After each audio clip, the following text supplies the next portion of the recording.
কি সুন্দর যুবক, আমার এত মায়া লাগে। কিরে বেটা,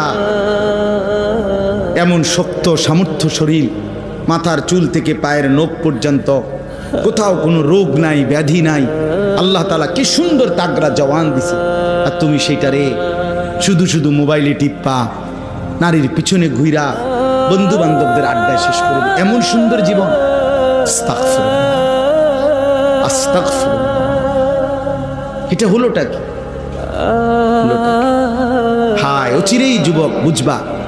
আমার বন্ধু, আজকে হয়তো 3 রাত না ঘুমাইলে ঘুরলে টের পাও না, সারা রাতও যদি না ঘুমাও হয়তো কিছু মনে হবে না, কিন্তু ঠিক বরাবর বয়স যখন 40 হবে, আমার নওজোয়ান বন্ধু, যদি আল্লাহ হায়াত দেয়, 40 বছর পূর্ণ হবে যেদিন, 41 বছর শুরু হবে যেদিন, সেদিনই বুঝবা এই পিছনের 40 বছরের জওয়ানির জিন্দেগি এবার ভাঙতে শুরু করছে।